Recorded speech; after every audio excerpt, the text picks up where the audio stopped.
The FBI and the Department of Justice are in turmoil over James Comey's betrayal and Attorney General Lynch's cover-up of Hillary Clinton crimes. The decision to let Hillary Clinton off the hook for mishandling classified information has roiled the FBI and Department of Justice, with one person closely involved in a year-long probe telling Fox News that career agents and attorneys on the case unanimously believed the Democratic presidential nominee should have been charged.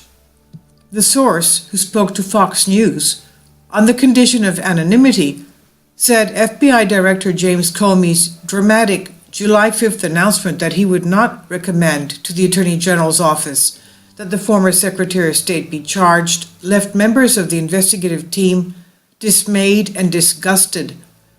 More than 100 FBI agents and analysts working around the clock, with 6 attorneys from the Department of Justice National Security Division Counter-Espionage Section to investigate the case.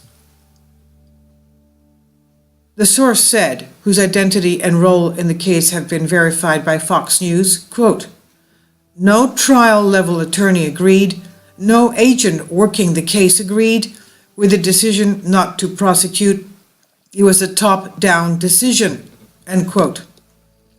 A high-ranking FBI official told Fox News that while it might not have been a unanimous decision, quote, "it was unanimous that we all wanted her, Hillary Clinton's, security clearance yanked," end quote.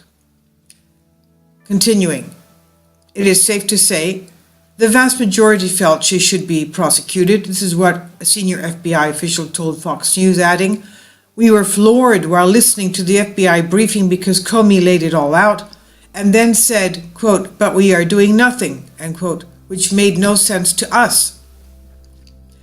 Judge Andrew Napolitano, former judge and senior judicial analyst for Fox News Channel, said many law enforcement agents involved with the Clinton email investigation have similar beliefs.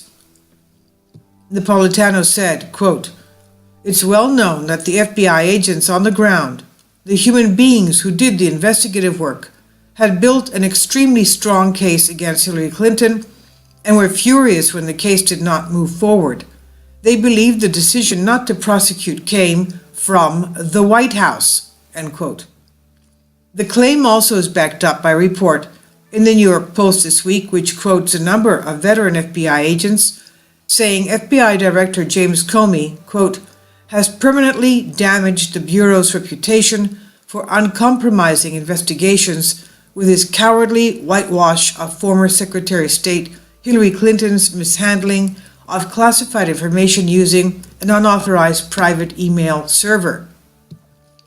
The FBI has politicized itself, and its reputation will suffer for a long time. I hold Director Comey responsible," end quote. This is what Dennis V. Hughes, the first chief of the FBI's Computer Investigations Unit, told the Post. Retired FBI agent Michael M. Biasello added to the report saying, quote, "Comey has single-handedly ruined the reputation of the organization," end quote. Especially angering the team, which painstakingly pieced together detailed emails and interviewed witnesses to prove that sensitive information was left unprotected, was the fact that James Comey, FBI Director, based his decisions on a conclusion that a recommendation to charge would not be followed by Department of Justice prosecutors, even though the Bureau's role was merely to advise, Fox News was told. Quote, "Basically, James Comey hijacked the Department of Justice role by saying no responsible prosecutor, no reasonable prosecutor would bring this case," the source said, adding, "The FBI does not decide who to prosecute and when. That is the sole province of a prosecutor, and that never happens. I know 0 prosecutors in the Department of Justice National Security Division who would not have taken the case to a grand jury," the source added. "One was never even convened." Judge Napolitano agreed, saying that the FBI investigation was hampered from the beginning because there was no grand jury and no search warrants or subpoenas issued. Napolitano said, quote, "The FBI could not seize anything relating to the investigation, only request things, as an example, in order to get the laptop that had to agree to grant immunity," end quote. In early 2015, it was revealed that Clinton had used a private email server in her Chappaqua, New York home to conduct government business while serving from 2009 to 2013.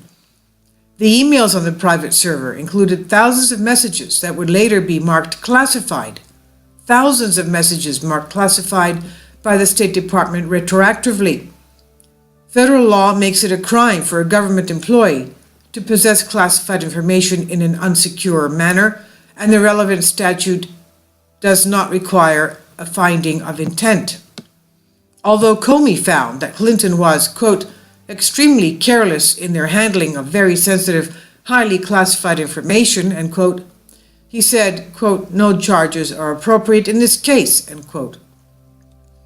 Well before Comey's announcement, which came days after Bill Clinton met in secret with Comey's boss, Attorney General Lynch, there were signs the investigation would go nowhere, the source told Fox News. One was the fact that the FBI forced its agents and analysts involved in the case to sign non-disclosure agreements. The source said, quote, "This is unheard of because of the stifling nature it has on the investigative process," end quote. Another oddity was the 5 so-called immunity agreements granted to Hillary Clinton's State Department aides and IT experts. Cheryl Mills, Clinton's former chief of staff, along with 2 other State Department staffers, John Bentel and Heather Samuelson, were offered immunity agreements, as was Brian Pagliano, Clinton's former IT aide, and Paul Gambetta, an employee at Plate River Networks, the firm hired to manage her server after she left the State Department. As Fox News reported, Gambetta utilized the computer program BleachBit to destroy Clinton's records despite an order from Congress to preserve them, and Samuelson also destroyed Clinton's emails. Pagliano established a system that illegally transferred classified and top-secret information to Clinton's private server. Mills disclosed classified information to the Clinton's Family Foundation in the process, breaking federal laws. None should have been granted immunity if no charges were being brought, the source says. Quote, "Immunity is issued because you know someone possesses evidence you need to charge the target, and you almost always know what it is they possess. That's why you give them immunity," end quote, the source says. Mills and Samuelson also received immunity for what was found on their computers, which were then destroyed as part of negotiations with the FBI. Quote, "Mills and Samuelson received immunity with the agreement their laptops would be destroyed by the FBI afterwards is in itself illegal," end quote, the source says, adding, "We know those laptops contain classified information that's also illegal and they got a pass," end quote. Mills' dual role as Clinton's attorney and a witness in her own right should never have been tolerated either. Quote, "Mills was allowed to sit in on the interview of Clinton as her lawyer. That's absurd. Someone who is supposedly cooperating against the target of the investigation being permitted to sit by the target as counsel violates any semblance of ethical responsibility," end quote, the source says. Quote, "Every agent and attorney I have spoken to is embarrassed and has lost total respect for James Comey and Loretta Lynch. The bar for Department of Justice is whether the evidence supports a case for charges. It did here. It should have been taken to the grand jury," end quote, the source says. Also infuriating agents, the New York Post reported, was the fact that Clinton's interview spanned only 3.5 hours, with no follow-up questioning despite her 40 bouts of amnesia, and then 3 days later, James Comey cleared her of criminal wrongdoing. Many FBI and Department of Justice staffers believe Comey and Lynch were motivated by ambition and not just, the source says, not justice. Quote, "Loretta Lynch simply wants to stay as Attorney General under Clinton, so there is no way she would indict. James Comey thought his position excoriating Clinton even as he let her off the hook, gave himself cover to remain on as director regardless of who wins, end quote. The decision by Comey and Lynch not to prosecute has renewed FBI agents' belief that the agency should be autonomous. Quote, that is why so many agents believe the FBI needs to be an entity by itself to truly be effective, end quote. A senior FBI official told Fox News. Quote, we feel very strongly about it and the need to be objective. But that truly cannot be done when the Attorney General is appointed by a president and attends daily briefings, end quote.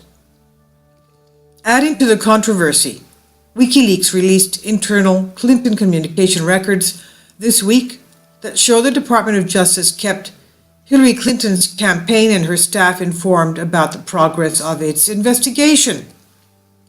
Leaked emails from Clinton campaign chairman John Podesta's Gmail account show the Clinton campaign was contacted by the Department of Justice May 19, 2015. Quote, Department of Justice folk informed me there is a status hearing in this case this morning, so we could have a window into the judge's thinking about this proposed production schedule as quickly as today, end quote. Clinton Press Secretary Brian Fallon wrote in relating to the email documentation the State Department would be required to turn over to the Justice Department. Jay Sekulow, Chief Counsel for the American Center for Law and Justice, who previously served in the U.S. Treasury Department in the Office of Chief Counsel for the IRS, where he was responsible for litigation in the U.S. Tax Court, said it was clear from the start that the FBI never intended to prosecute. Sekulow said, this was a fake, false investigation from the outset. I'll leave a link below for you for this, originally from Fox News on State of the Nation.